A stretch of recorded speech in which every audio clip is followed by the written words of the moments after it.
Halo semuanya, selamat datang di channel Putri Bercerita, tempat di mana cerita punya rasa dan rasa punya makna. Karena setiap kisah selalu membawa pesan dan setiap pesan menyentuh hati yang mendengarkan. Jadi, siapkan waktu terbaikmu, cari tempat yang nyaman, dan yuk kita mulai kisahnya. 5 tahun aku menikah dengan suami yang tak tahu diri dan mertua yang sombong. Rahma adalah seorang wanita sederhana dengan mimpi yang besar. Ia lahir dan tumbuh di keluarga yang hangat meski hidup serba pas-pasan. Ayahnya adalah seorang guru sekolah dasar, sementara ibunya membuka warung kecil di rumah. Rahma selalu diajarkan untuk bersyukur atas apa yang dimiliki dan bekerja keras untuk meraih yang diinginkan. Rahma berusia 26 tahun ketika ia bertemu dengan Rama, seorang pria yang membuatnya merasa dunia lebih cerah. Rama adalah pria mapan dengan pekerjaan di perusahaan besar. Ia datang dari keluarga terpandang, sesuatu yang awalnya membuat Rahma ragu untuk melanjutkan hubungan mereka. Namun Rama tampak serius. "Aku nggak peduli kamu dari mana. Aku yakin kamu yang aku cari," kata Rama, menghapus semua keraguan Rahma. Mereka menikah setahun setelah perkenalan. Pernikahan itu sederhana namun penuh makna, dihadiri keluarga dan teman-teman terdekat. Rahma merasa ini adalah awal baru, awal yang ia bayangkan akan penuh kebahagiaan. Hari-hari awal pernikahan mereka berjalan manis. Rama adalah suami yang perhatian, selalu menanyakan kabar Rahma saat di kantor dan membawakan makanan kesukaan Rahma saat pulang. Meski mereka tinggal di rumah keluarga Rama, Rahma berusaha beradaptasi dengan lingkungan baru. Ibu mertuanya, Bu Sari, seorang wanita yang anggun tapi memiliki sikap dingin, tampak sulit didekati. Namun Rahma selalu berusaha bersikap sopan dan menghormatinya. Di bulan-bulan pertama, Rahma mulai melihat sisi lain dari Bu Sari. Setiap kali Rahma memasak, Bu Sari selalu mengomentari dengan nada yang membuatnya merasa rendah diri. "Masakan ini kurang bumbu. Lain kali, suruh Mbak Narti saja masak," katanya suatu hari, merujuk pada asisten rumah tangga keluarga mereka. Rama selalu meminta Rahma untuk bersabar. "Mama memang suka begitu, jangan dimasukin ke hati," katanya. Rahma mencoba menerima. Ia berpikir, mungkin ini ujian kecil yang harus ia lalui untuk mendapatkan tempat di hati ibu mertuanya. Namun waktu terus berjalan, dan komentar-komentar kecil itu berubah menjadi tekanan yang lebih besar. Bu Sari mulai ikut campur dalam setiap keputusan rumah tangga mereka, termasuk urusan keuangan. Rahma mulai merasa hidupnya tidak lagi menjadi miliknya. Ia harus selalu mematuhi aturan yang ditetapkan oleh mertuanya. Setahun setelah pernikahan, Rama mulai menunjukkan perubahan. Ia tidak lagi pulang tepat waktu seperti dulu. Rahma sering mendapati dirinya menunggu di meja makan hingga larut malam hanya untuk makan sendirian. Ketika ia mencoba menanyakan alasannya, Rahma hanya berkata, "Aku capek, banyak kerjaan." Rahma berusaha mengerti. Ia mencoba menjadi istri yang lebih baik, menjaga rumah, memasak makanan kesukaan Rahma, dan tetap tersenyum meski hatinya mulai lelah. Namun, perubahan sikap Rahma semakin jelas. Ia mulai lebih sering sibuk dengan ponselnya, jarang mengobrol dengan Rahma, dan tidak lagi menunjukkan perhatian seperti dulu. Di tahun ketiga pernikahan, Rahma menemukan sesuatu yang mengubah hidupnya. Suatu malam, ketika Rahma mandi, ponselnya berbunyi. Rahma tidak berniat untuk melihatnya, tapi pesan yang masuk menarik perhatiannya. Nama pengirimnya adalah Sayang. Dengan tangan bergetar, Rahma membuka pesan itu. Isi pesan itu membuat dadanya sesak. "Aku rindu kamu, kapan kita bisa ketemu lagi?" Rahma merasa dunia runtuh. Ia menghadapi Rama malam itu juga, berharap ada penjelasan yang bisa membuat hatinya tenang. Namun, Rama hanya mengatakan, "Itu cuma teman, kamu jangan lebay deh." Jawaban itu tidak menenangkan, malah menambah luka di hati Rahma. Rahma mencoba bertahan. Ia berpikir, mungkin ia harus lebih sabar, lebih kuat demi mempertahankan pernikahannya. Namun kenyataan semakin sulit diterima. Rama semakin sering pergi tanpa kabar, dan Bu Sari semakin memperlakukannya seperti pembantu, bukan menantu. Pada suatu malam, setelah Rama tidak pulang selama seminggu, Rahma mendapati dirinya duduk sendirian di ruang tamu, menangis tanpa suara. Ia sadar, ia tidak bisa terus seperti ini. Cinta yang ia miliki untuk Rama tidak cukup untuk menghapus semua rasa sakit dan kehampaan yang ia rasakan. Akhirnya, dengan hati yang berat, Rahma meminta cerai. Rama tidak menunjukkan sedikit pun tanda kesedihan atau penyesalan. "Kalau itu yang kamu mau, terserah," katanya dingin. Proses perceraian berjalan cepat, seperti Rama yang ingin segera lepas darinya. Setelah perceraian, Rahma memulai hidup baru. Ia bekerja keras membangun karirnya, melupakan semua luka yang pernah ada. Hingga suatu hari, ia mendengar kabar bahwa Rama akan menikah lagi. Rahma tidak merasa marah atau cemburu. Sebaliknya, ia merasa lega. Namun ia tahu ada satu hal yang harus ia lakukan sebelum benar-benar menutup lembaran hidupnya bersama Rama. Rahma menjalani hidupnya setelah perceraian dengan penuh tekad. Awalnya tidak mudah. Hari-hari pertama setelah berpisah, ia sering merasa hampa. Ketika malam tiba dan keheningan menyelimuti apartemen kecilnya, Rahma kerap menangis. Ia merasa gagal, bukan hanya sebagai istri, tetapi juga sebagai wanita. Lingkungan pun tidak membantu.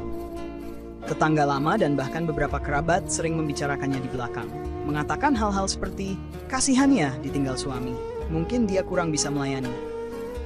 Namun Rahma bertekad bangkit. Ia mulai sibuk bekerja. Ia menerima tawaran sebagai asisten manajer di sebuah perusahaan perdagangan. Pekerjaan itu cukup berat, tetapi Rahma menikmatinya. Ia merasa setiap kesibukan adalah pelarian dari masa lalu. Gajinya cukup untuk memenuhi kebutuhan dan sedikit menyisihkan tabungan. Ia mulai belajar menyayangi dirinya sendiri. Dalam perjalanan itu, Rahma juga membangun hubungan dengan teman-teman baru. Salah satunya adalah Dina, seorang rekan kerja yang juga pernah bercerai. Dina sering mengajak Rahma berbicara dan mengingatkan bahwa kehidupan pasca cerai bukanlah akhir segalanya. "Hidupmu bukan tentang dia, Rahma. Jangan biarkan masa lalu terus menghantuimu," kata Dina suatu hari. Namun, luka lama tidak sepenuhnya hilang. Ada saat-saat di mana Rahma teringat semua hinaan dari Bu Sari. Ada rasa getir setiap kali ia melihat pasangan bahagia di jalan. Tapi perlahan, ia belajar untuk berdamai dengan kenyataan. 3 tahun berlalu setelah perceraian itu. Rahma kini adalah wanita mandiri. Ia mendapatkan promosi di tempat kerjanya, menjadi kepala divisi. Ia bahkan mulai mengejar hobinya yang dulu terlupakan, melukis. Hidupnya terasa jauh lebih baik, meski ada bagian kecil dalam dirinya yang belum sepenuhnya tenang. Suatu pagi, ketika Rahma sedang bersiap-siap berangkat kerja, ponselnya berbunyi. Sebuah pesan dari Dina muncul di layar. "Rahma, kamu tahu nggak? Mantan suamimu mau nikah lagi. Ada undangan tersebar di sosial media." Rahma terpaku beberapa detik.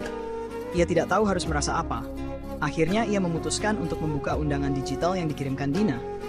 Di sana tertulis jelas nama Rama dan seorang wanita yang wajahnya tidak asing. Wanita itu adalah orang yang sama yang pernah Rahma lihat di depan rumahnya, malam saat semuanya berantakan. Alih-alih merasa sakit hati, Rahma tersenyum kecil. Ia sadar bahwa ia sudah tidak memiliki rasa apa-apa terhadap Rama. Tapi, saat ia menatap kembali undangan itu, sebuah ide muncul di kepalanya. Ia ingin menyelesaikan semuanya dengan cara yang tak terlupakan. Hari pernikahan Rama akhirnya tiba. Rahma memutuskan untuk hadir, meskipun ia tahu dirinya tidak diundang. Ia mengenakan gaun sederhana berwarna biru tua, rambutnya ditata rapi, dan ia membawa sebuah amplop kecil. Di dalamnya, ia memasukkan uang yang dulu ia terima sebagai nafkah selama pernikahan mereka. Uang itu bukan jumlah besar, tapi cukup menjadi simbol. Selama bertahun-tahun, Rahma menyimpan uang itu bukan karena ia membutuhkan, tetapi karena ia belum menemukan waktu yang tepat untuk melepaskannya. Pernikahan digelar di sebuah hotel mewah. Ketika Rahma tiba, ia melihat tamu-tamu yang berdandan anggun memenuhi ruangan. Semua mata beralih ke arahnya saat ia melangkah masuk. Bisik-bisik mulai terdengar. "Itu kan mantan istrinya Rama," ujar seseorang dengan nada penasaran. Rahma tidak peduli. Ia melangkah dengan percaya diri menuju pelaminan, di mana Rama dan istri barunya, Karin, sedang menerima ucapan selamat. Bu Sari berdiri tidak jauh dari mereka, wajahnya dipenuhi senyum sombong seperti biasa. Ketika giliran Rahma tiba, Rama tampak terkejut. Wajahnya berubah pucat, tetapi ia tidak bisa menghindar. Karin tampak bingung melihat siapa wanita ini. "Selamat atas pernikahan kalian," kata Rahma dengan senyum tipis. Ia menyerahkan amplop itu kepada Rama. Ini uang nafkah yang dulu kamu berikan selama pernikahan kita. Aku tidak membutuhkannya lagi dan aku rasa sekarang saatnya aku mengembalikannya. Semoga kalian bahagia. Lanjutnya dengan suara lembut tapi penuh arti. Semua mata tamu tertuju pada mereka. Karin menatap Rama dengan ekspresi penuh tanda tanya, sementara Bu Sari tampak terkejut sekaligus marah. Rama tidak bisa berkata apa-apa. Rahma melanjutkan, aku hanya ingin memastikan aku tidak membawa apa-apa darimu saat aku pergi. Tidak uangmu, tidak cintamu, tidak juga rasa hormatmu. Karena sekarang, aku sudah punya semua itu untuk diriku sendiri. Rahma berbalik tanpa menunggu jawaban. Tamu-tamu mulai berbisik lebih keras. Beberapa menahan tawa, sementara yang lain tampak bingung dengan situasi itu. Rahma keluar dari ruangan dengan kepala tegak, meninggalkan masa lalunya di belakang. Saat ia melangkah ke parkiran, Rahma merasa seperti beban berat yang selama ini menghantuinya akhirnya terangkat. Itu bukan balas dendam, melainkan penutupan. Ia akhirnya benar-benar bebas dari bayang-bayang masa lalunya, siap untuk melangkah ke masa depan yang lebih cerah. Rahma kembali ke apartemennya malam itu dengan perasaan yang sulit dijelaskan. Ada kelegaan yang besar, tapi juga kekosongan yang samar-samar terasa. Ia menyalakan lampu ruang tamu dan duduk di sofa, memandangi lukisan setengah jadi yang sudah berminggu-minggu tak tersentuh. Untuk pertama kalinya setelah sekian lama, Rahma merasa hidupnya telah benar-benar menjadi miliknya sendiri. Keesokan harinya di kantor, Dina mendekatinya dengan senyum penuh rasa ingin tahu. Kamu serius datang ke pernikahan mantan suamimu kemarin? Semua orang sekarang ngomongin itu. Dina setengah tertawa sambil menyeruput kopinya. Rahma hanya mengangkat bahu. Kenapa tidak? Aku cuma ingin memastikan dia tahu bahwa aku sudah selesai dengan dia. Dina tertawa kecil lalu melanjutkan, tapi kamu tahu nggak, katanya acara itu jadi kacau setelah kamu pergi. Ada ribut-ribut di belakang panggung. Si Karin katanya minta penjelasan soal kamu. Drama banget. Rahma tidak kaget mendengar itu, tapi ia tidak merasa perlu menanggapinya lebih jauh. Ia sudah menutup buku lama dalam hidupnya, dan apapun yang terjadi setelahnya bukan lagi urusannya. Namun, yang tidak ia duga, kisahnya di acara pernikahan itu mulai menyebar lebih luas. Seorang kolega lain mengirim pesan tentang unggahan anonim di media sosial yang menceritakan drama seorang mantan istri di pernikahan mantan suaminya. Meskipun tidak ada nama yang disebutkan, jelas itu tentang Rahma. Komentar di unggahan itu bermacam-macam, dari yang memujinya karena keberanian, hingga yang menganggapnya mencari perhatian. Rahma memutuskan untuk tidak peduli. Ia tetap fokus pada pekerjaannya, melanjutkan hidup seperti biasa. Tapi, dunia tampaknya belum selesai dengannya. Beberapa minggu setelah itu, Rahma muncul di depan kantornya. Rahma, kita harus bicara, katanya saat Rahma keluar kantor sore itu. Rahma berhenti sejenak menatapnya. Rahma tampak lebih kurus dari terakhir kali ia lihat dan wajahnya terlihat lelah. Rahma tahu ia bisa saja mengabaikannya, tapi rasa penasaran membuatnya akhirnya mengangguk. Mereka duduk di sebuah kafe kecil di dekat kantor Rahma. Aku nggak tahu harus mulai dari mana, kata Rahma sambil mengaduk-aduk kopinya. Tapi aku mau bilang kalau apa yang kamu lakukan di pernikahan itu. Rahma berhenti, menghela napas panjang. Kamu benar, aku salah selama ini. Rahma menatapnya tanpa ekspresi. Kalau cuma mau bilang itu, kamu nggak perlu repot-repot datang ke sini. Tunggu, Rahma memotong, nadanya terdengar memohon. Aku tahu aku bikin banyak kesalahan, dan aku nggak akan pernah bisa memperbaiki semuanya. Tapi aku cuma mau kamu tahu kalau aku benar-benar menyesal. Rahma tidak tahu harus merasa apa. Penyesalan Rahma tidak mengubah apapun. Luka yang ia tinggalkan sudah lama sembuh, dan Rahma tidak butuh validasi darinya. Kalau kamu benar-benar menyesal, Rahma, buktikan dengan cara kamu menjalani hidupmu sekarang. Tapi jangan pernah berharap aku akan kembali. Aku sudah selesai dengan kamu, kata Rahma dengan suara tegas. Rahma terdiam. Ia tampak seperti ingin mengatakan sesuatu, tapi akhirnya hanya mengangguk pelan. Pertemuan itu adalah yang terakhir kali mereka berbicara. Setelah itu, Rahma mendengar bahwa pernikahan Rahma dan Karin tidak berjalan mulus. Ada kabar bahwa mereka sering bertengkar dan tidak lama kemudian mereka berpisah. Namun, Rahma tidak merasa puas atau senang mendengar berita itu. Ia hanya merasa semakin yakin bahwa keputusannya untuk pergi dari Rahma adalah keputusan terbaik dalam hidupnya. Sementara itu, kehidupan Rahma semakin baik. Ia mulai menggelar pameran kecil untuk lukisannya dan mendapat banyak pujian. Ia bertemu banyak orang baru, termasuk seorang pria yang membuatnya merasa dicintai tanpa syarat. Hubungan mereka tumbuh perlahan, tanpa tekanan atau tuntutan. Rahma kini adalah wanita yang berbeda. Ia bukan lagi wanita yang mengorbankan dirinya untuk orang yang tidak menghargainya. Ia belajar bahwa kebahagiaan sejati datang ketika ia mencintai dirinya sendiri terlebih dahulu. Dan dengan setiap langkah yang ia ambil ke depan, Rahma merasa hidupnya penuh, bukan lagi karena seseorang, tetapi karena dirinya sendiri. Beberapa bulan setelah pertemuannya dengan Rama di kafe, hidup Rahma benar-benar berubah. Ia lebih percaya diri dan lebih bahagia dari sebelumnya. Lukisannya mulai dikenal, tidak hanya di kalangan lokal, tetapi juga di luar kota. Ia bahkan diundang untuk mengikuti pameran seni di Jakarta, sebuah pencapaian besar bagi seseorang yang memulai dari nol. Namun, perjalanan emosinya belum sepenuhnya selesai. Suatu hari, ketika Rahma sedang menyusun karya-karyanya untuk pameran, ponselnya berbunyi. Nomor tak dikenal muncul di layar. Setelah beberapa detik ragu, ia menjawab. "Rahma, ini aku, Karin." Rahma terdiam. Karin adalah wanita terakhir yang ingin ia dengar kabarnya. Ia tidak tahu apa yang membuat Karin menghubunginya. "Ada apa?" Rahma menjawab singkat. Aku nggak tahu harus bicara sama siapa lagi. Aku tahu ini mungkin terdengar aneh, tapi aku butuh bantuanmu," kata Karin, suaranya terdengar gemetar. Rahma hampir tertawa kecil mendengar itu. "Bantuan apa yang kamu butuhkan dariku? Kita tidak punya hubungan apa-apa." "Tolong dengar aku dulu," pinta Karin dengan nada hampir putus asa. Rama pergi. Dia meninggalkan aku dengan semua ini. Aku nggak tahu harus gimana. Aku nggak tahu kenapa aku berpikir kamu bisa membantu, tapi kamu pernah melewati ini.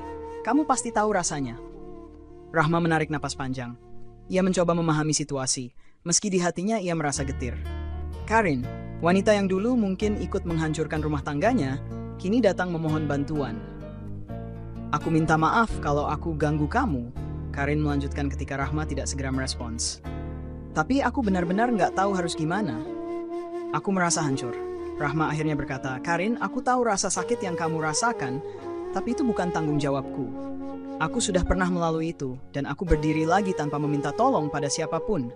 Kamu juga bisa. Tapi bagaimana? Aku merasa seperti nggak punya kekuatan lagi." Karin menangis di ujung telepon. Rahma merasa sesuatu mengaduk-aduk hatinya. Meski ada rasa puas mendengar bahwa Karin kini merasakan apa yang pernah ia rasakan, ada juga rasa iba. Ia tahu betapa sulitnya bangkit dari kehancuran itu. "Karin, aku tidak punya solusi instan untukmu. Tapi aku akan memberitahumu satu hal," kata Rahma akhirnya. "Jangan biarkan dirimu tenggelam terlalu lama. Apapun yang Rama lakukan, itu tidak mendefinisikan kamu. Kamu lebih dari sekadar istrinya. Temukan dirimu lagi dan berdiri." Setelah panggilan itu, Rahma duduk lama di ruang tamunya. Ia merasa lelah secara emosional. Namun, ia juga merasa lega karena tidak lagi menyimpan dendam terhadap Karin atau siapapun dari masa lalunya. 2 tahun berlalu, dan kehidupan Rahma kini benar-benar jauh dari bayangan siapapun. Pamerannya telah sukses besar, dan ia membuka studio seni kecil di Bandung. Ia juga menemukan cinta baru. Seorang pria bernama Arman, seorang fotografer yang memiliki semangat hidup yang sama dengannya. Hubungan mereka berbeda dari apapun yang pernah Rahma alami sebelumnya. Arman tidak pernah mencoba menguasainya, melainkan mendukungnya dalam setiap langkah. Pada suatu malam di balkon apartemen mereka, Arman menatap Rahma dan berkata, "Kamu tahu, aku suka melihat caramu menghadapi hidup. Kamu nggak pernah membiarkan siapapun mendikta apa yang harus kamu lakukan. Kamu itu inspirasi buat aku." Rahma tersenyum kecil, matanya menerawang ke langit malam yang dipenuhi bintang. "Aku dulu tidak seperti ini, Arman. Aku dulu membiarkan orang lain menentukan apa yang harus aku lakukan. Tapi semua itu mengajarkan aku untuk jadi lebih kuat." Arman memegang tangannya. "Dan sekarang, kamu adalah wanita terkuat yang pernah aku kenal." Rahma merasa hatinya hangat. Ia tahu bahwa ia telah melewati begitu banyak hal untuk sampai ke titik ini. Masa lalu mungkin telah melukainya, tapi itu juga membentuknya menjadi siapa dirinya hari ini. Seorang wanita yang tidak lagi hidup dalam bayang-bayang orang lain. Rahma memulai hari dengan energi baru. Studio seni yang ia kelola semakin berkembang, menarik banyak perhatian dari komunitas seni di kota Bandung. Setiap sudut ruangan dipenuhi dengan kanvas-kanvas berisi warna-warna yang hidup, mencerminkan perasaan Rahma yang kini lebih damai. Namun, di balik semua kesibukan, Rahma tidak pernah menyangka bahwa masa lalunya akan kembali mengetuk pintu dengan cara yang tidak terduga. Suatu sore, saat ia sedang mengajar kelas melukis untuk anak-anak, seorang wanita paruh baya muncul di pintu studio. Wajahnya kaku, penuh keraguan. Rahma mengenali wanita itu seketika, Bu Sari, mantan mertuanya. Kehadirannya adalah sesuatu yang tak pernah Rahma bayangkan. Rahma mengambil napas dalam-dalam sebelum menyambut wanita itu dengan sikap tenang. "Silakan masuk," katanya tanpa basa-basi. Bu Sari terlihat canggung, tapi ia akhirnya melangkah masuk dan duduk di salah satu bangku kosong di pojok studio. Rahma duduk di hadapannya, menunggu apa yang akan dikatakan wanita itu. "Aku tidak tahu harus memulai dari mana." Bu Sari akhirnya membuka suara, nadanya terdengar lebih rendah dari biasanya. "Tapi aku rasa aku perlu bicara denganmu." Rahma mengangkat alis, tapi tidak berkata apa-apa. "Setelah pernikahan Rama dan Karin, semuanya berubah," lanjut Bu Sari. "Aku pikir dia akan menjadi suami yang lebih baik. Aku pikir dia belajar dari kesalahan, tapi ternyata dia tidak berubah. Karin meninggalkannya beberapa bulan lalu." Rahma mendengarkan tanpa menunjukkan emosi. Rama sekarang tidak punya siapa-siapa. Dia kehilangan pekerjaan dan keadaannya benar-benar buruk. "Aku tidak tahu harus bagaimana." Suara Bu Sari terdengar gemetar, seperti sedang berjuang melawan rasa malu yang besar. "Dan aku tahu ini bukan urusanmu lagi, Rahma memotong, nadanya tegas. "Bu Sari, saya paham betapa sulitnya keadaan ini. Tapi Rama adalah pria dewasa. Dia harus menghadapi konsekuensinya sendiri. Apapun yang dia lakukan atau tidak lakukan, itu bukan tanggung jawab saya." Bu Sari terdiam. Air mata mulai mengalir di wajahnya. Itu adalah sisi yang belum pernah Rahma lihat sebelumnya. "Saya tidak datang ke sini untuk meminta uang atau bantuan apapun. Saya hanya ingin meminta maaf," katanya dengan suara serak. "Dulu, saya terlalu keras pada kamu. Saya tidak pernah menghargai kamu sebagai istri Rama. Saya selalu menyalahkan kamu atas semua masalah. Padahal saya tahu itu tidak adil." Rahma terdiam lama. Kata-kata itu, meski sederhana, memiliki beban yang besar. Ia tidak pernah berpikir bahwa wanita yang dulu merendahkannya akan datang dan meminta maaf. "Maaf memang tidak akan mengubah apa yang sudah terjadi," kata Rahma akhirnya. "Tapi saya menghargai keberanian ibu untuk mengatakannya." Bu Sari mengangguk pelan, wajahnya penuh rasa lega. Rahma tahu ini adalah langkah besar bagi mantan mertuanya, meskipun itu tidak akan mengubah apapun tentang masa lalu. Setelah Bu Sari pergi, Rahma merasa seperti sebuah bab lain dalam hidupnya telah ditutup. Ia tidak merasa puas atau bangga, tapi ia merasa damai. Masa lalunya tidak lagi memiliki kendali atas dirinya. Di rumah, Arman menatapnya dengan heran ketika Rahma menceritakan apa yang terjadi. "Kamu tidak marah atau kesal?" tanyanya. Rahma menggeleng pelan. "Tidak ada gunanya marah. Semua itu sudah berlalu. Dan aku tidak mau membuang energiku untuk hal yang sudah selesai." Arman tersenyum, menatapnya dengan penuh kekaguman. "Itu yang membuatku jatuh cinta padamu, Rahma. Kamu selalu bisa melihat ke depan." Rahma menatap pria itu, merasa bersyukur atas keberadaan Arman dalam hidupnya. Ia tahu bahwa cintanya pada Arman berbeda dari yang pernah ia rasakan sebelumnya. Cinta ini tidak bergantung pada pengorbanan atau pengharapan, melainkan pada penerimaan dan kebahagiaan bersama. Hari-hari berlalu, dan Rahma terus melangkah maju, meninggalkan jejak-jejak indah di dunia seni dan dalam hidup orang-orang yang ia temui. Hidupnya kini adalah miliknya sendiri, penuh warna dan cerita yang ia ciptakan dengan tangannya sendiri. Beberapa bulan setelah pertemuan dengan Bu Sari, Rahma merasa hidupnya semakin stabil. Studio seninya berkembang pesat, dan hubungannya dengan Arman semakin kokoh. Namun, ia tidak pernah menduga bahwa ketenangan yang ia bangun dengan susah payah akan terusik kembali. Suatu malam saat Rahma dan Arman sedang bersantai di ruang tamu, ponsel Rahma berdering. Nama yang tertera di layar membuat napasnya tercekat. Itu Rama. Arman, yang melihat perubahan ekspresi Rahma, bertanya dengan tenang, "Kamu mau angkat?" Rahma menatap layar ponselnya selama beberapa detik sebelum akhirnya menjawab panggilan itu. "Halo," suaranya dingin.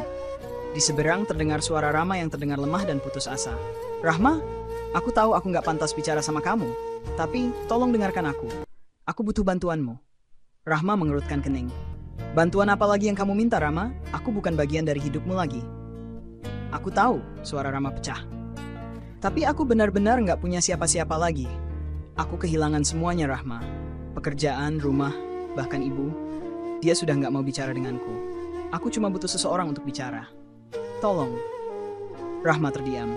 Di satu sisi, ia merasa marah karena Rama masih mencoba menariknya ke dalam kehidupannya yang berantakan. Namun, di sisi lain, ia merasakan sedikit rasa kasihan. "Aku nggak tahu apa yang kamu harapkan dariku," kata Rahma akhirnya. "Tapi aku nggak bisa kembali ke masa lalu. Kamu harus belajar menghadapi hidupmu sendiri, Rama." "Rahma, aku salah. Aku salah memperlakukanmu. Aku salah memilih Karin. Aku tahu aku nggak pantas mendapatkan pengampunanmu. Tapi aku cuma ingin mengatakan maaf," kata Rama dengan suara penuh kepedihan. Rahma menutup matanya sejenak, menahan napas. "Aku sudah memaafkanmu, Rama. Bukan untuk kamu, tapi untuk diriku sendiri. Tapi memaafkan bukan berarti aku harus kembali ke hidupmu." Sebelum Rama sempat menjawab, Rahma mengakhiri panggilan itu. Ia meletakkan ponselnya di meja dan menatap Arman, yang diam memperhatikannya. "Kamu baik-baik saja?" tanya Arman lembut. Rahma mengangguk, meski hatinya terasa sedikit kacau. Dia meminta maaf dan meminta bantuan. "Tapi aku sudah cukup memberi, Arman. Aku tidak bisa terus menjadi tempat dia bergantung." Arman meraih tangan Rahma, menggenggamnya erat. "Kamu melakukan hal yang benar. Kamu punya hak untuk melindungi dirimu sendiri." Namun, perasaan itu tidak sepenuhnya hilang. Beberapa hari kemudian, Rahma mendapat kabar bahwa Rama ditemukan pingsan di kamar kontrakannya karena overdosis obat tidur. Ia dilarikan ke rumah sakit, dan kabarnya kondisinya kritis. Rahma tahu kabar itu tidak seharusnya memengaruhinya. Ia telah menutup bab itu dalam hidupnya. Tapi saat ia duduk sendirian di studio malam itu, pikirannya dipenuhi oleh kenangan masa lalu. Ia teringat saat pertama kali jatuh cinta pada Rama. Saat mereka berjuang bersama untuk membangun rumah tangga. Saat ia bertahan meski dilukai berulang kali. Semua itu terasa seperti mimpi buruk yang lama, tapi kenangan itu tetap menjadi bagian dari dirinya. Malam itu, Rahma tidak tidur. Ia berdiri di depan kanvas kosong, mencoba menuangkan perasaannya dalam bentuk warna dan garis. Tapi tidak ada yang keluar. Kepalanya penuh dengan pikiran yang tidak terucapkan. Keesokan harinya, Rahma memutuskan untuk pergi ke rumah sakit. Ia tidak tahu apa yang mendorongnya, tapi ia merasa perlu melakukannya. Di sana, ia bertemu Bu Sari yang terlihat lebih tua dan lelah dari terakhir kali mereka bertemu. Mata wanita itu membesar saat melihat Rahma, lalu ia langsung menangis. "Terima kasih sudah datang, Rahma. Aku tidak tahu harus berkata apa," katanya sambil menghapus air matanya. Rahma tidak menjawab. Ia hanya berjalan ke arah ruang ICU tempat Rama dirawat. Dari balik jendela kaca, ia melihat pria itu terbaring lemah dengan alat bantu pernapasan. Wajahnya yang dulu ia kenal, kini tampak asing, penuh dengan kesedihan dan kehilangan. Ia berdiri di sana selama beberapa menit tanpa berkata apa-apa. Ada rasa iba, tapi tidak ada lagi cinta. Hanya ada perasaan lega bahwa ia telah memilih jalan yang benar. Ketika ia berbalik untuk pergi, Bu Sari menyentuh lengannya. "Rahma, aku tahu ini tidak adil, tapi kalau Rama sembuh, bisakah kamu bicara dengannya? Mungkin itu bisa membantunya." Rahma menatap mata wanita itu. "Bu Sari, saya akan mendoakan kesembuhan Rama, tapi saya sudah selesai dengan dia, dan itu tidak akan berubah." Ia meninggalkan rumah sakit dengan hati yang ringan, merasa bahwa ia telah memberikan dirinya sendiri kebebasan penuh dari bayang-bayang masa lalu. Rahma tahu keputusannya adalah akhir dari semua yang pernah membelenggunya. Hari-hari berlalu setelah kunjungannya ke rumah sakit. Rahma mencoba untuk fokus pada hidupnya yang sekarang. Namun, pikiran tentang Rama tidak sepenuhnya hilang dari benaknya. Bukan karena ia masih memiliki rasa cinta, tetapi lebih karena bayang-bayang luka lama yang terkadang kembali muncul. Suatu sore, ketika Rahma tengah sibuk menyusun katalog untuk pameran berikutnya, pintu studionya diketuk. Rahma mendongak, sedikit terganggu. "Masuk saja," katanya, berharap itu adalah salah satu pegawainya yang lupa membawa kunci. Namun, yang masuk bukanlah pegawainya. Sosok Bu Sari berdiri di ambang pintu. Kali ini tampak lebih tenang, meski wajahnya tetap menyiratkan kelelahan. "Rahma, maaf kalau aku mengganggu," katanya pelan. Rahma tidak tahu harus berkata apa, tapi ia mengangguk, mempersilahkan wanita itu duduk. "Saya tahu saya sudah meminta terlalu banyak dari kamu, tapi ini adalah yang terakhir," Bu Sari berkata, suaranya serak. "Rama sudah keluar dari rumah sakit. Dia sedang dalam masa pemulihan. Tapi dia tidak punya arah, Rahma. Dia tidak punya siapa-siapa lagi selain aku." Rahma menatap Bu Sari dengan datar. "Bu Sari, saya mengerti bahwa Rama butuh dukungan, tapi itu bukan tanggung jawab saya lagi." Bu Sari mengangguk pelan, lalu mengambil sesuatu dari tasnya, sebuah amplop. Ia meletakkannya di meja. "Ini uang yang dulu kamu kembalikan di hari pernikahan Rama dengan Karin. Aku tahu itu adalah hakmu, tapi kamu mengembalikannya dengan cara yang membuat kami semua malu. Aku tidak menyalahkan kamu, karena saat itu aku tahu kami pantas mendapatkannya, katanya suaranya lirih. Rahma terkejut. Ia tidak menyangka Busari masih menyimpan amplop itu. Uang ini bukan lagi soal materi, Rahma. Ini adalah simbol dari kesalahan kami. Aku hanya ingin menutup semua ini dengan hati yang lebih damai. Aku ingin kamu menerimanya kembali, bukan untuk Rama, tapi untuk dirimu sendiri, lanjut Busari. Rahma menggeleng pelan. Saya tidak butuh uang itu, Bu. Itu bukan bagian dari hidup saya lagi. Aku tahu, tapi ini lebih dari sekadar uang. Ini adalah pengakuan bahwa kami salah memperlakukanmu, desak Busari. Rahma menatap amplop itu lama. Ia tahu bahwa menerima atau menolaknya tidak akan mengubah apapun di hidupnya sekarang. Namun ia juga tahu bahwa Busari melakukan ini dengan tulus sebagai bentuk penyesalan. Akhirnya, Rahma mengangguk pelan. Baik, saya terima. Tapi bukan karena saya membutuhkannya. Saya terima untuk mengakhiri semua ini. Busari tersenyum tipis, matanya berkaca-kaca. Terima kasih, Rahma. Aku tidak tahu harus berkata apa lagi. Tapi aku lega bisa mengatakan semua ini padamu. Setelah Busari pergi, Rahma duduk di meja kerjanya, memandangi amplop itu. Perasaan campur aduk memenuhi dirinya. Ia merasa seperti menutup satu pintu terakhir yang masih terbuka di masa lalunya. Namun, hidup tidak pernah berhenti membawa kejutan. Beberapa bulan kemudian, Rahma menerima kabar bahwa Rama meninggalkan kota. Busari mengirim pesan singkat, memberitahu bahwa Rama memutuskan untuk memulai hidup baru di luar negeri, mencoba memperbaiki dirinya tanpa mengandalkan siapapun. Rahma membaca pesan itu tanpa emosi. Ia merasa lega, bukan karena Rama pergi, tetapi karena itu berarti bab dalam hidupnya yang melibatkan Rama benar-benar selesai. Sementara itu, kehidupan Rahma dengan Arman semakin kuat. Mereka sering bepergian bersama untuk mengeksplorasi seni dan fotografi, menciptakan kolaborasi yang menginspirasi banyak orang.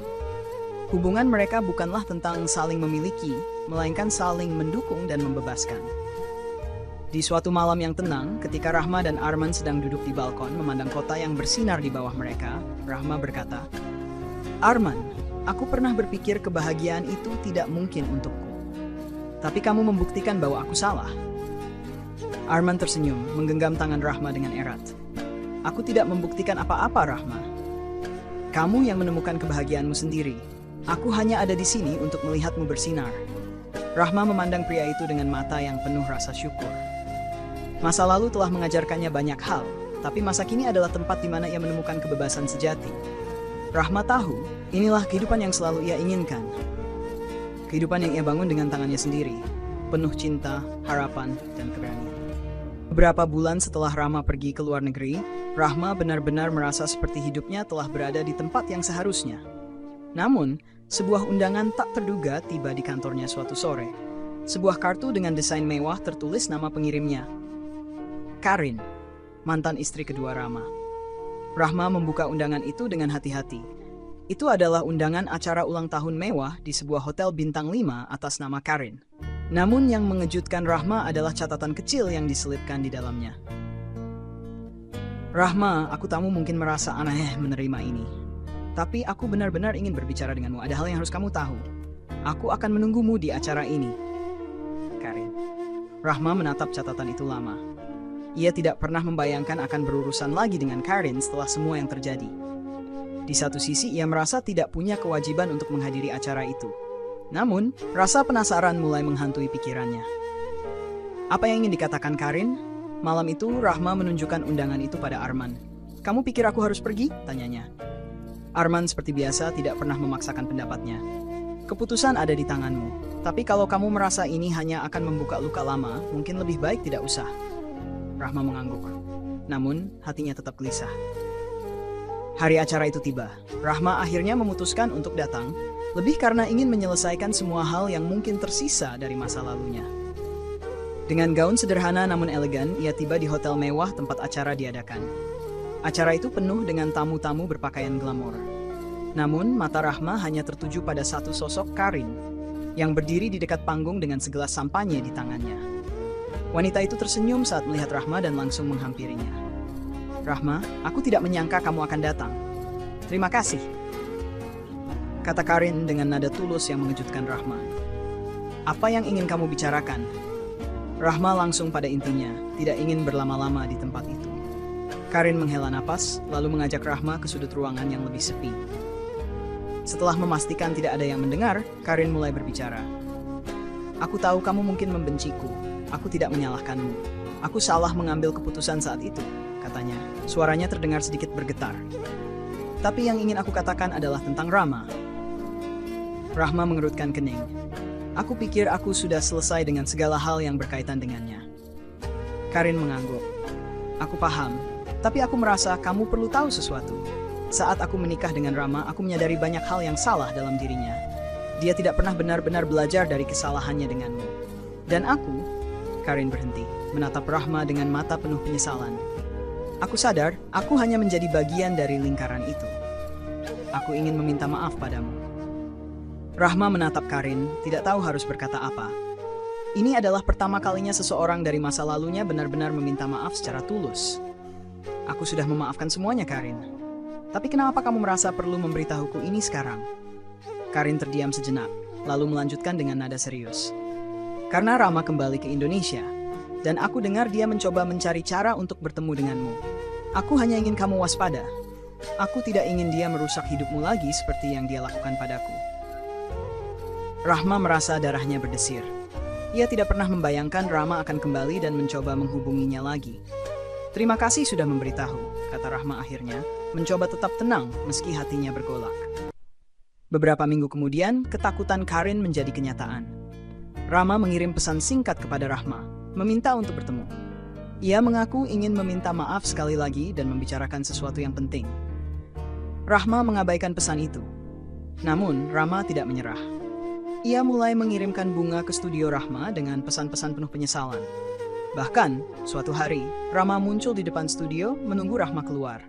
Arman yang mulai merasa situasi ini mengganggu, akhirnya berbicara serius dengan Rahma. Rahma, aku tahu kamu bisa menangani ini sendiri, tapi aku tidak bisa diam saja melihat dia mencoba mengganggu hidupmu lagi. Apa yang kamu mau aku lakukan? Tanyanya dengan nada penuh perhatian. Rahma menghela napas panjang. Aku akan bicara dengannya. Satu kali saja. Aku ingin semuanya selesai tanpa meninggalkan celah lagi. Pertemuan itu terjadi di sebuah kafe kecil, dengan Arman menunggu di luar untuk berjaga-jaga. Saat Rahma tiba, Rama sudah ada di sana. Wajahnya terlihat lebih tua dan lelah dibandingkan terakhir kali mereka bertemu. Terima kasih sudah mau bertemu, kata Rama dengan suara pelan. Rahma menatapnya tanpa ekspresi. Apa yang kamu inginkan, Rama? Hidupku sudah berjalan tanpa kamu. Aku tidak mau ini berubah. Rama menunduk, lalu berkata, aku hanya ingin kamu tahu bahwa aku benar-benar menyesal. Aku tahu aku telah menghancurkanmu. Aku kehilangan segalanya karena kebodohanku sendiri. Tapi aku juga kehilangan sesuatu yang paling berharga, kamu. Rahma merasa emosinya bergejolak, tapi ia tetap tenang. Rama, penyesalanmu tidak akan mengubah apapun. Hidupku sekarang adalah hidup yang aku bangun dengan susah payah setelah semua yang kamu lakukan. Aku tidak akan membiarkan kamu masuk lagi ke dalamnya. Rama menatap Rahma dengan mata penuh kesedihan. Aku hanya ingin kesempatan kedua. Bukan untuk kembali, tapi untuk menebus kesalahanku. Rahma berdiri, mengambil napas dalam-dalam. Penebusan itu bukan tanggung jawabku. Kalau kamu benar-benar ingin berubah, buktikan pada dirimu sendiri. Tapi jangan libatkan aku lagi. Ia meninggalkan kafe dengan perasaan lega, seolah-olah beban terakhir dari masa lalunya akhirnya lepas. Di luar, Arman menyambutnya dengan senyuman yang menenangkan.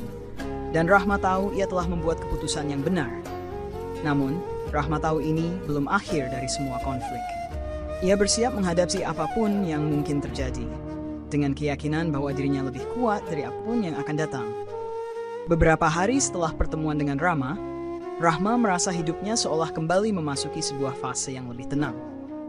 Ia dan Arman kembali menjalani rutinitas mereka, dan meskipun perasaan Rahma tidak sepenuhnya lepas dari bayang-bayang masa lalu, ia merasa lebih kuat. Namun, angin tak selalu berhembus sesuai keinginan, dan badai kadang datang tanpa peringatan. Suatu sore, ketika Rahma sedang mengorganisir koleksi lukisan untuk pameran yang akan datang, ia mendapat telepon tak terduga dari seorang nomor yang tidak dikenalnya. Awalnya ia ragu untuk mengangkatnya, tetapi sesuatu dalam dirinya mendorongnya untuk menjawab. Halo, suara Rahma terdengar cemas. Halo, ini Bu Sari, suara wanita itu terdengar terbata-bata. Rahma, maaf kalau saya mengganggu, tapi ada sesuatu yang harus kamu tahu. Ini sangat penting. Rahma terkejut mendengar nama Busari. Ia tidak pernah lagi berhubungan langsung dengan ibu mantannya setelah perceraian mereka. Ada apa, Busari? Ada masalah besar, Rahma. Rama, dia dalam bahaya, kata Busari. Suara wanita itu mulai terdengar panik. Dia menghilang, Rahma. Saya tidak tahu harus bagaimana lagi. Saya sangat khawatir. Rahma merasa tubuhnya kaku. Apa maksud Busari? Kenapa saya harus peduli tentang Rama sekarang? Ada lebih dari itu, Rahma, jawab Busari. Suara tangis mulai terdengar di ujung telepon. Rama terlibat dalam masalah besar. Dia terjerat utang yang mengancam hidupnya. Dan saya rasa kamu adalah satu-satunya yang bisa membantu dia. Rahma merasa seperti bumi menggelinding di bawah kakinya. Selama ini, ia berusaha untuk menjauhkan diri dari masa lalunya. Dan kini masa lalu itu datang dengan cara yang tak terduga. Saya sudah selesai dengan semuanya, Busari, katanya dengan tegas, namun hatinya dipenuhi kekhawatiran. Saya tidak bisa kembali ke hidupnya. Aku mengerti, Rahma, dan aku tidak berharap kamu kembali. Tapi saya hanya ingin kamu tahu, Rama sedang terpojok. Jika tidak ada yang membantu, saya takut dia akan melakukan hal-hal yang lebih buruk. Saya cuma ingin kamu tahu sebelum terlambat, kata Busari, hampir putus asa. Setelah telepon itu berakhir, Rahma merasa bingung. Hatinya terbelah antara rasa kasihan yang mendalam dan keputusan yang sudah ia buat untuk melupakan semuanya. Tetapi, suara Busari dan rasa cemas yang ia dengar membuatnya tidak bisa begitu saja mengabaikan situasi itu. Arman, kata Rahma, menoleh pada pria yang duduk di sudut ruangan sambil memeriksa beberapa dokumen. Ada yang harus saya bicarakan dengan kamu.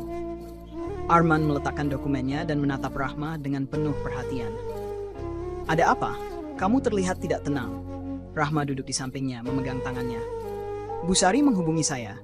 Dia bilang Rama sedang dalam bahaya besar, utang dan masalah lain yang mengancam hidupnya. Dan dia bilang, saya harus membantu. Arman terdiam sejenak. Matanya menganalisa ekspresi Rahma. Apa kamu berpikir untuk membantu dia? Rahma menghela napas. Aku tidak tahu, Arman. Aku merasa ini berat, tapi jika aku tidak melakukannya, aku akan merasa bersalah. Arman meraih tangan Rahma, menggenggamnya dengan lembut.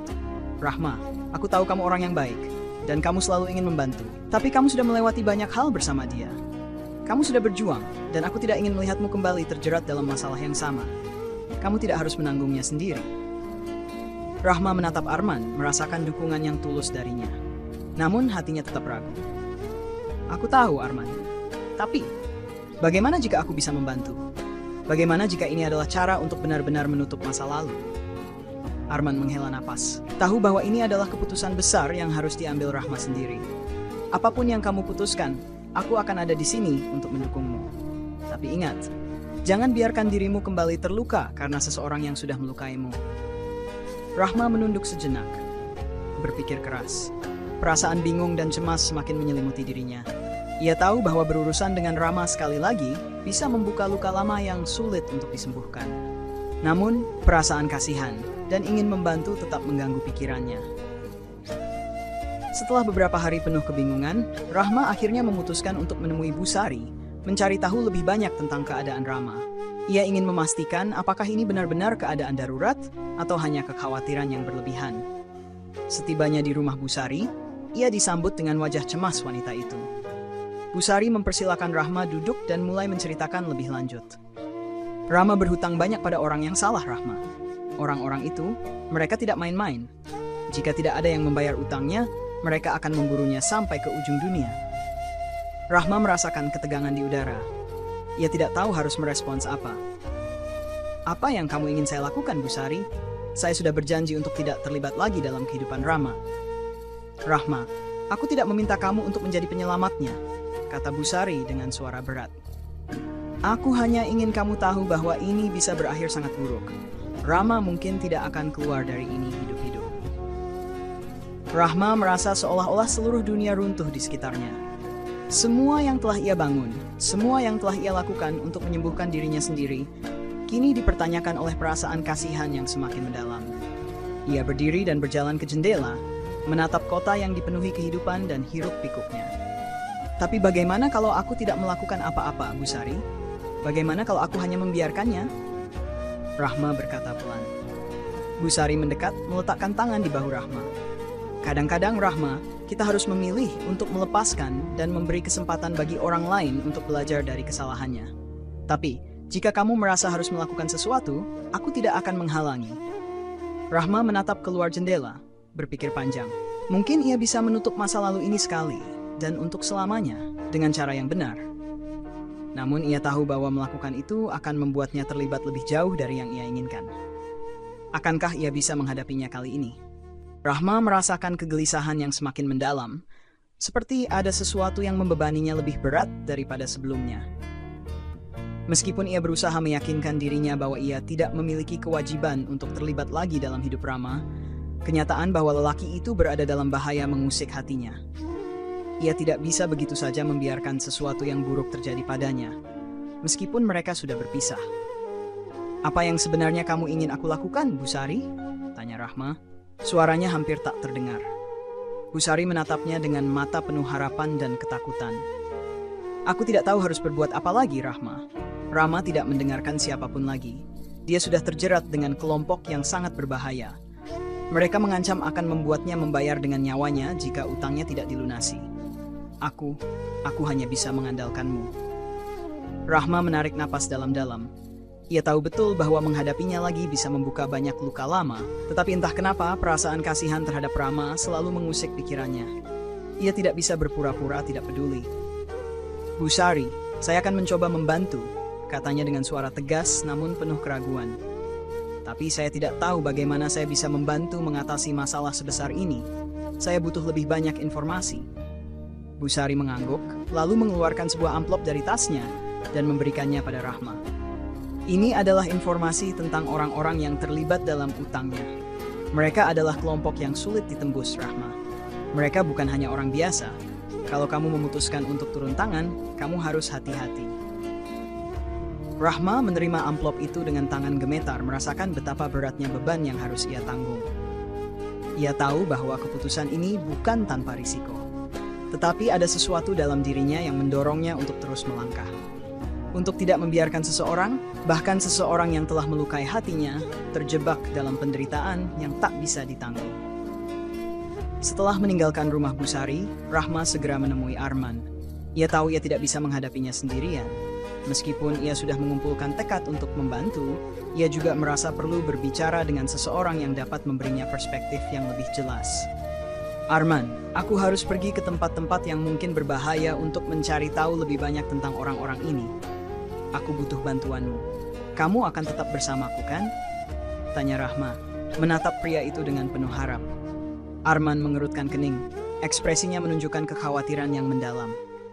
"Rahma, aku tidak suka dengan ini. Aku tahu kamu ingin membantu, tapi ini bukan masalah yang bisa kamu selesaikan sendirian. Kalau mereka benar-benar kelompok berbahaya, aku tidak ingin kamu terluka." Rahma menggenggam tangan Arman, meyakinkannya. "Aku tahu risikonya, Arman. Tapi ini bukan hanya tentang Rama. Ini tentang memastikan aku bisa tidur dengan tenang setelah semua ini selesai. Aku butuh kamu di sampingku." Arman menatap Rahma untuk waktu yang lama, seolah-olah sedang berusaha memutuskan apakah ia harus membiarkannya pergi atau membujuknya untuk tidak terlibat. Akhirnya, ia menghela napas panjang. "Baiklah, aku akan menemanimu, tapi kita harus hati-hati. Aku tidak ingin kamu terjebak lebih dalam lagi." Dengan persetujuan Arman, mereka mulai merencanakan langkah-langkah yang harus diambil. Rahma merasa beban berat terangkat sedikit. Meski hatinya masih diliputi keraguan, ia tahu ia tidak bisa mundur sekarang. Beberapa hari kemudian, Rahma dan Arman tiba di sebuah kafe yang tersembunyi di sudut kota. Kafe itu adalah tempat yang disebut-sebut sebagai tempat pertemuan antara orang-orang yang memiliki hubungan dengan kelompok yang mengancam Rama. Rahma merasa gugup, tetapi ia tahu bahwa ini adalah langkah pertama yang harus diambil. Arman mengawasi sekeliling dengan tajam, sementara Rahma mencoba untuk tetap tenang. Mereka duduk di meja yang sudah dipesan sebelumnya, menunggu seseorang yang mereka harapkan bisa memberikan informasi lebih lanjut. Tidak lama setelah mereka duduk, seorang pria berpakaian hitam dan bertato datang menghampiri mereka. Pria itu duduk tanpa basa-basi dan menatap Rahma dengan tajam. "Kamu datang karena ingin tahu tentang Rama, kan?" katanya dengan suara serak. Rahma mengangguk, mencoba mengendalikan ketegangannya. "Ya, saya butuh informasi. Rama terjebak dalam utang dan saya ingin tahu bagaimana cara keluar dari masalah ini." Pria itu mengerutkan kening lalu tersenyum sinis. Masalahnya, dia sudah sangat terlambat. Dia berutang pada orang-orang yang tidak akan pernah memberi keringanan. Dan mereka tidak suka jika ada orang mencoba mencampuri urusan mereka. Arman yang sejak tadi hanya diam, mulai berbicara dengan nada waspada. Jika kamu tahu siapa yang terlibat, kenapa kamu tidak membantu? Apa yang kamu inginkan dari kami? Pria itu memandang Arman dengan tajam, lalu menunduk sejenak sebelum berbicara lagi. Aku tidak bisa membantu secara langsung, tapi kalau kamu ingin melindungi Rama, kalian harus siap menghadapi konsekuensinya. Mereka akan datang untuknya, dan untuk kalian. Rahma merasa sebuah ketegangan luar biasa di dalam dadanya. Apa yang harus kami lakukan? Pria itu mengangkat bahu. Aku tidak bisa memberitahumu lebih banyak. Kalau kamu memutuskan untuk membantu, itu urusan kalian. Tapi aku akan memberi peringatan, jaga dirimu. Kalau mereka merasa terancam, mereka tidak akan segan-segan mengambil langkah lebih jauh. Dengan itu, pria itu bangkit dan meninggalkan kafe, meninggalkan Rahma dan Arman dengan lebih banyak pertanyaan daripada sebelumnya. Mereka duduk dalam keheningan beberapa saat, masing-masing memproses informasi yang baru mereka dapatkan. Apa yang kita lakukan sekarang? Tanya Rahma dengan suara gemetar. Arman meraih tangannya, menggenggamnya erat. Sekarang kita harus lebih berhati-hati. Kalau mereka sudah mengetahui kita mulai mencari tahu, kita bisa menjadi sasaran berikutnya. Rahma menatap Arman dengan raut wajah penuh tekad. Aku tidak akan mundur, Arman. Ini bukan hanya tentang Rama lagi. Ini tentang memastikan bahwa kita tidak kehilangan lebih banyak hal dari ini. Aku harus melakukannya. Mereka berdua tahu bahwa langkah mereka selanjutnya akan menjadi ujian besar, bukan hanya bagi Rahma, tetapi juga bagi hubungan mereka. Segala sesuatu yang telah mereka bangun bersama bisa hancur jika mereka tidak berhati-hati. Namun Rahma merasa sudah tidak ada jalan lain. Jika dia mundur sekarang, dia akan terus dihantui oleh rasa penyesalan dan ketidakpastian. Dengan keputusan yang semakin mantap, mereka melanjutkan perjalanan yang penuh bahaya ini, siap menghadapi apapun yang akan datang. Setelah pertemuan itu, Rahma dan Arman memutuskan untuk mencari tahu lebih dalam tentang kelompok yang mengancam Rama. Mereka tahu bahwa informasi adalah kunci untuk mengatasi situasi ini. Namun, setiap langkah yang mereka ambil membuat mereka semakin sadar akan bahaya yang mengintai. Malam itu, Rahma tidak bisa tidur. Bayangan wajah Rama, ketakutan Busari, dan ancaman yang baru saja ia dengar terus menghantui pikirannya. Ia berjalan mondar-mandir di ruang tamu. Pikirannya dipenuhi oleh segala kemungkinan buruk. Aku tidak bisa diam saja, gumamnya pelan. Arman yang duduk di sofa menatapnya dengan cemas. Rahma, kita harus bergerak hati-hati. Kalau kita salah langkah, mereka bisa tahu kita sedang mencoba mengungkap sesuatu. Rahma menghentikan langkahnya, menatap Arman dengan mata yang berkaca-kaca. Aku tahu, Arman. Tapi waktu kita tidak banyak. Kalau kita tidak melakukan sesuatu sekarang, Rama bisa benar-benar hancur. Aku tidak ingin itu terjadi. Arman berdiri, menghampiri Rahma dan memegang bahunya dengan lembut. Aku mengerti. Kita akan melakukannya bersama. Tapi aku tidak ingin kamu terluka lagi, Rahma. Ingat, ini bukan hanya tentang Rama. Ini tentang kamu juga. Rahma mengangguk pelan. Ia tahu Arman benar. Namun, rasa tanggung jawab yang membebaninya terlalu besar untuk diabaikan.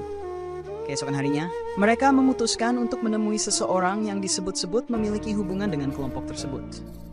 Nama pria itu adalah Doni, seorang mantan anggota kelompok yang kini menjalani hidup di bawah radar. Doni dikenal licik, tetapi jika didekati dengan cara yang benar, ia bisa menjadi sumber informasi yang berharga. Rahma dan Arman menemui Doni di sebuah gudang tua di pinggiran kota. Tempat itu gelap dan suram, dengan bau lembab yang menusuk hidung. Doni duduk di sebuah kursi kayu reot, menatap mereka dengan pandangan curiga. Kalian datang jauh-jauh hanya untuk bertanya tentang kelompok itu. Apa kalian gila? Doni memulai dengan nada mengejek. Kalau mereka tahu aku berbicara dengan kalian, aku bisa mati di tempat. Kami tidak ingin membuat masalah untukmu, Doni, jawab Arman dengan tenang. Kami hanya butuh informasi. Rama, orang yang sedang terancam, adalah mantan suami Rahma. Dia terjebak utang pada kelompok itu, dan kami butuh cara untuk mengeluarkannya. Doni tertawa kecil, lalu menggelengkan kepala. Kalian pikir mudah menghadapi mereka? Mereka bukan hanya geng biasa. Mereka punya koneksi, uang, dan kekuasaan. Kalau Rama sudah terjerat, satu-satunya cara keluar adalah membayar lunas atau mati. Rahma merasakan darahnya berdesir mendengar kata-kata itu. Tolong, Doni. Kalau ada cara lain, beritahu kami. Kami akan melakukan apa saja untuk membantu Rama. Doni menatap Rahma dengan tajam, seolah sedang menilai apakah ia bisa dipercaya. Setelah beberapa saat, ia menghela napas panjang. Ada satu cara, tapi ini berbahaya, bahkan untuk kalian. Rahma dan Arman saling bertukar pandang. Apa itu?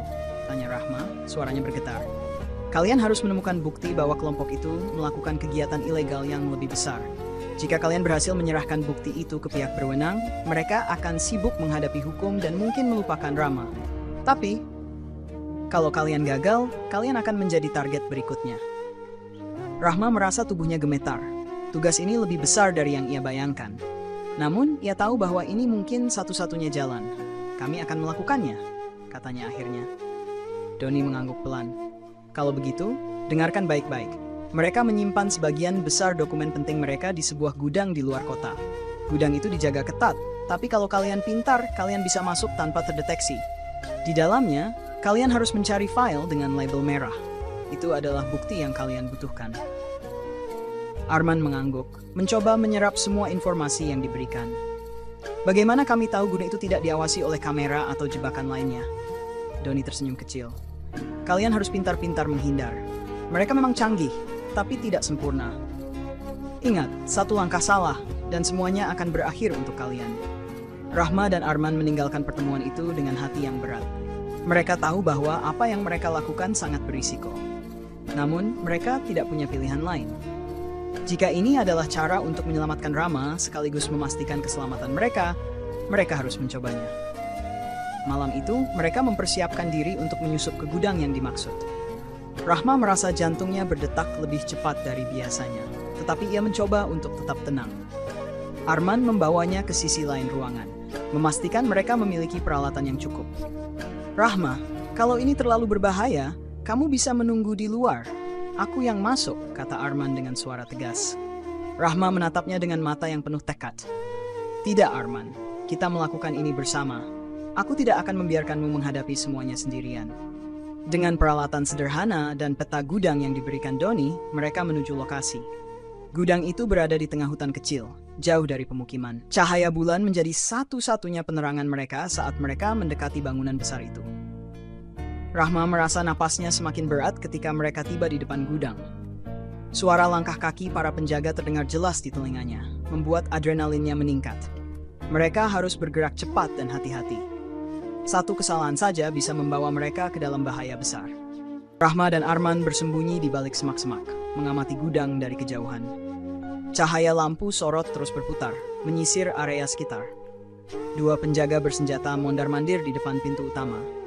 Rahma merasakan detak jantungnya semakin cepat, tetapi ia menekan rasa takutnya. Rencananya kita masuk melalui sisi kanan gudang. Ada jendela kecil yang bisa kita pakai untuk masuk. Aku sudah lihat dari peta, di sana tidak ada penjaga, bisik Arman. Rahma mengangguk, menggenggam tangan Arman sejenak sebelum mereka bergerak. Mereka menyelinap pelan-pelan, memastikan langkah mereka tidak mengeluarkan suara. Sampai di sisi kanan gudang, Rahma melihat jendela kecil yang dimaksud. Dengan bantuan Arman, ia memanjat dan berhasil masuk terlebih dahulu.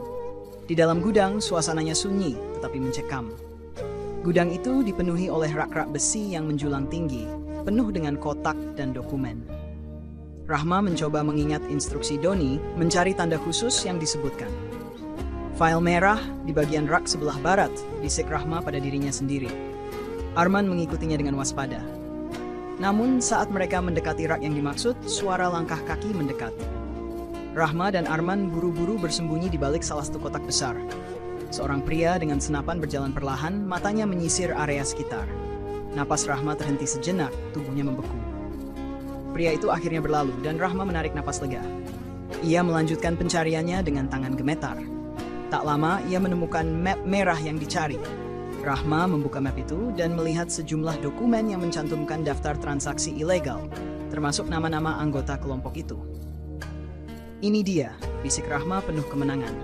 Namun, ketika mereka bersiap untuk keluar, sebuah alarm tiba-tiba berbunyi. Lampu gudang berkedip-kedip dan suara langkah kaki semakin banyak terdengar. Penjaga telah menyadari keberadaan mereka. Kita harus keluar sekarang, seru Arman. Rahma menggenggam map itu erat-erat, mengikuti Arman yang memimpin jalan keluar.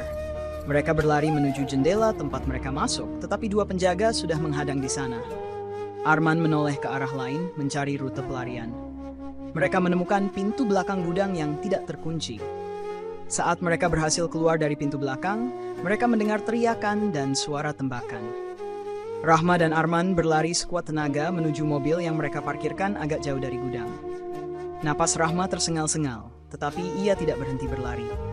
Sesampainya di mobil, Arman langsung menyalakan mesin, dan mereka melaju kencang meninggalkan lokasi itu.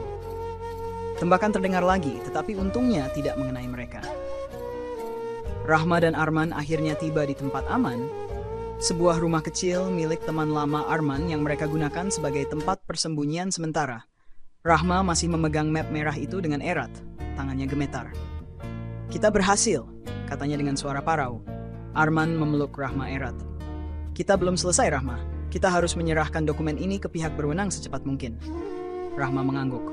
"Aku tahu, tapi setidaknya kita sudah punya sesuatu untuk melawan mereka." Keesokan harinya, mereka mengatur pertemuan dengan seorang petugas kepolisian yang dapat dipercaya. Petugas itu seorang pria bernama Pak Hendro, sudah lama mencari bukti untuk menangkap kelompok kriminal tersebut. Dengan dokumen yang Rahma dan Arman bawa, Pak Hendro akhirnya memiliki cukup bukti untuk melakukan penggerebekan besar-besaran. Beberapa minggu kemudian, berita tentang penangkapan kelompok kriminal itu menjadi sorotan media. Nama-nama besar yang terlibat dalam organisasi itu terungkap, dan ancaman terhadap Rahma akhirnya lenyap. Bu Sarim hubungi Rahma dengan suara penuh haru, mengucapkan terima kasih atas keberaniannya. Namun, meski ancaman sudah berlalu, hubungan Rahma dan Rama tidak berubah. Rahma tidak kembali ke masa lalu. Ia merasa bahwa ini adalah akhir yang adil bagi semua pihak. Ia membantu Rama, tetapi ia tidak ingin lagi terjebak dalam hubungan yang merugikan dirinya. Di sisi lain, hubungan Rahma dan Arman semakin kuat. Mereka telah melalui banyak hal bersama, dan kini mereka siap melangkah ke depan tanpa bayang-bayang masa lalu. Rahma merasa lega dan damai, akhirnya menemukan kebahagiaan yang selama ini ia cari. Hari itu, Rahma berdiri di depan cermin, mengenakan gaun sederhana yang memancarkan keanggunan. Rambutnya ditata rapi, wajahnya dihiasi senyuman kecil, namun tegas. Ia mempersiapkan dirinya untuk menghadiri sebuah acara yang ia tahu akan menjadi momen penting dalam hidupnya. Bukan untuk merayakan, melainkan untuk menutup lembaran lama dengan cara yang bermartabat.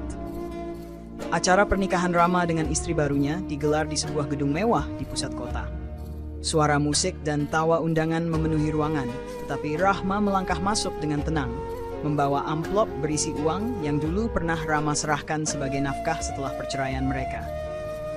Uang itu tak pernah ia gunakan, bukan karena ia tidak membutuhkannya, tetapi karena ia tahu harga dirinya jauh lebih bernilai daripada nominal tersebut. Ketika ia melangkah lebih dalam, beberapa pasang mata menatapnya dengan terkejut. Rahma tidak peduli. Ia berjalan menuju panggung utama, tempat Rama dan istrinya duduk di pelaminan. Rama yang awalnya tersenyum penuh kebanggaan, perlahan berubah kaku saat melihat Rahma mendekat. "Selamat atas pernikahanmu, Rama," kata Rahma dengan suara tegas, namun tetap tenang. Rama menatapnya tanpa kata, tetapi wajahnya menunjukkan ketidaknyamanan. Istrinya tampak bingung, menatap Rahma lalu Rama. Rahma mengangkat amplop yang ia bawa. "Ini uang nafkah yang dulu kamu berikan. Aku tidak pernah menggunakannya. Aku kembalikan hari ini, karena aku ingin memulai hidupku tanpa ada utang budi darimu, sekecil apapun." Suasana ruangan mendadak hening. Para tamu menatap adegan itu dengan rasa ingin tahu dan kaget. Bu Sari yang juga hadir tampak canggung, tetapi tidak berkata apa-apa. Rama mencoba berbicara, tetapi Rahma melanjutkan. "Aku bukan lagi Rahma yang dulu. Aku bukan perempuan yang akan membiarkan diriku diinjak atau dipandang rendah.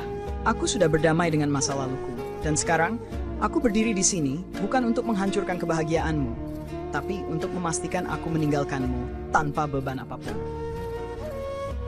Rahma meletakkan amplop itu di meja dekat pelaminan, menatap Rama sekali lagi, lalu berbalik tanpa menunggu jawaban. Ketika ia melangkah keluar dari gedung itu, udara dingin menyambutnya. Namun, Rahma merasa hatinya lebih ringan dari sebelumnya.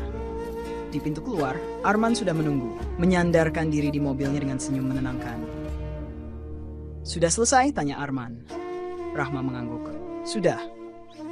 Aku merasa ini adalah langkah terakhir yang harus kulakukan untuk benar-benar menutup lembaran lama."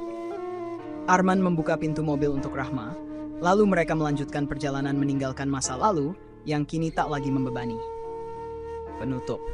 Cerita Rahma adalah kisah tentang keberanian untuk keluar dari hubungan yang tidak sehat, berdiri tegak meskipun dihantam berbagai tekanan, dan menemukan kekuatan dalam diri untuk melangkah maju. Kehidupan memang tidak selalu berjalan sesuai rencana, tetapi dengan keteguhan hati, kita bisa menciptakan akhir yang lebih baik. Rahma membuktikan bahwa kebahagiaan sejati tidak datang dari orang lain, melainkan dari penerimaan diri sendiri dan keberanian untuk memperjuangkan harga diri. Di balik segala kesakitan, ia menemukan kedamaian dan cinta yang tulus dari seseorang yang benar-benar mendukungnya.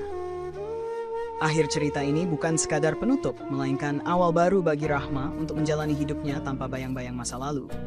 Sebuah kisah tentang harapan, keberanian, dan cinta yang menemukan jalannya.